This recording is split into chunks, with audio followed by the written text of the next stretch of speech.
Hindi calendar के अनुसार ज्येष्ठ मास में आने वाले प्रत्येक मंगलवार को बड़ा मंगल या बुढ़वा मंगल कहा जाता है और इस दिन हनुमान जी की पूजा करने का विशेष विधान है। पौराणिक कथाओं के अनुसार महाभारत काल में एक बार भीम को अपने बल व शक्ति पर घमंड हो गया था और भीम के घमंड को तोड़ने के लिए राम भक्त हनुमान ने बूढ़े वानर का रूप लिया था और भीम को सबक सिखाया। हनुमान जी के बुजुर्ग स्वरूप ने भीम को परास्त किया और उसके घमंड को चूर चूर कर दिया।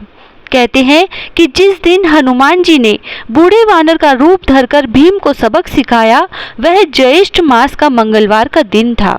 इसीलिए ज्येष्ठ मास के प्रत्येक मंगलवार को बुढ़वा मंगलवार या बड़ा मंगलवार कहा जाता है। मैं गरिमा अग्रवाल आप सभी का वंदन करती हूँ, अभिनंदन करती हूँ। आज हम आपके लिए लेकर आए हैं जेठ महीने की बुढ़वा मंगलवार की कथा। महाभारत काल में राजा पांडु के 5 पुत्र युधिष्ठिर, भीम, अर्जुन, नकुल और सहदेव थे। इन 5 भाइयों को पांडव कहा गया। भीम पांडवों में सबसे शक्तिशाली था, लेकिन उसे अपनी ताकत पर बहुत गर्व था। उन्हें लगा कि पूरी दुनिया में उनके जैसा शक्तिशाली कोई नहीं है। इस कारण वह स्वयं को सबसे श्रेष्ठ मानने लगे। भीम के अहंकार के कारण उन्हें नुकसान पहुंच रहा था और भगवान कृष्ण यह जानते थे। उनके अहंकार को चकनाचूर करने के लिए भगवान ने एक बहुत ही रोचक स्थिति बनाई। पांडव जब वनवास भोग रहे थे, 5 पांडवों को अज्ञातवास में रहना पड़ा था। इस दौरान पांडवों को वेश बदलकर भी रहना पड़ा था। द्रौपदी भी पांडवों के साथ थी। द्रौपदी एक आश्रम में रहकर अपना समय व्यतीत कर रही थी। एक दिन जब वे आश्रम में बैठी हुई थी तो एक पुष्प उड़कर उनके पास आया। पुष्प की सुगंध द्रौपदी को बहुत पसंद आई। तब उन्होंने भीम को बुलाकर इस पुष्प को लाने के लिए कहा।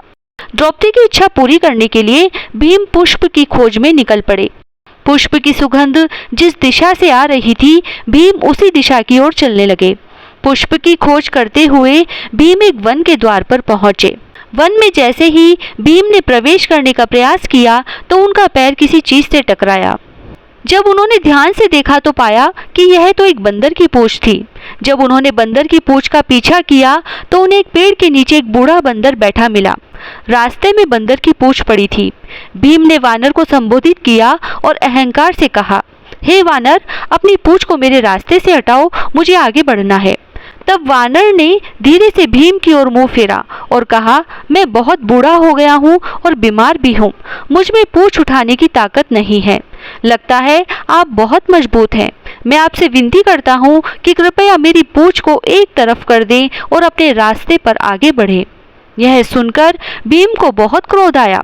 उसने फिर कहा, हे वानर, मैं तुम्हारी गंदी पूंछ को नहीं छूऊंगा। जल्दी से अपनी पूंछ को मेरे रास्ते से हटा दो। वानर ने कहा, भैया, मैं बहुत कमजोर हूँ, मैं अपनी पूंछ नहीं उठा पाऊंगा। कृपया मेरी पूंछ को अपनी गदा से खिसकाएं। तब भीम ने उत्तर दिया, क्या होगा यदि मेरी गदा तुम्हारी पूंछ तोड़ दे? वानर हंसा और बोला, और अगर मेरी पूंछ हिलाते समय तुम्हारी गदा टूट जाए तो क्या होगा? वानर का यह मुंह तोड़ जवाब सुनकर भीम भड़क गया। उसे लगा कि वानर उसका मजाक उड़ा रहा है। अपने अहंकार से अंधे हुए भीम अपने क्रोध पर नियंत्रण नहीं रख सके और गदा से पूंछ को हिलाने की कोशिश की, लेकिन पूंछ 1 इंच भी नहीं हिली। तत्पश्चात भीम ने गदा को वानर की पूंछ के नीचे रखा और गदा से हिलाने की कोशिश की, फिर भी पूंछ थोड़ी भी नहीं हिली। भीम ने अपनी पूरी शक्ति से पूंछ को हिलाने की कोशिश की और वह थक गया, लेकिन पूंछ बिल्कुल भी नहीं हिली। भीम की गदा वानर की पूंछ के नीचे फंस गई। पूंछ हिलाना तो दूर, गदा निकालना भी कठिन हो गया। भीम को अपनी गलती का एहसास हुआ। वह समझ गया कि यह कोई साधारण वानर नहीं है, क्योंकि वह अपनी पूरी ताकत लगाने के बाद भी पूंछ को हिलाने में सक्षम नहीं था। तुरंत भीम वानर के चरणों में गिर गया और हाथ जोड़कर वानर से पूछा, भगवान, आप एक साधारण वानर तो नहीं हैं, आप कौन हैं? कृपया अपना परिचय दें। तब वानर ने भीम को बताया कि वह कोई और नहीं बल्कि राम भक्त हनुमान है। हनुमान ने भीम को रास्ता रोकने का कारण भी बताया।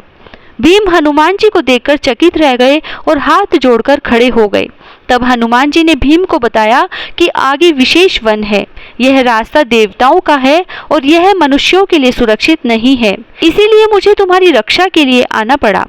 भीम को हनुमान जी ने उस पुष्प के बारे में भी बताया और कहा कि वह वहां से पुष्प ले सकता है। पुष्प लेने के बाद हनुमान जी ने भीम से कहा कि अब तुम यहाँ से जा सकते हो।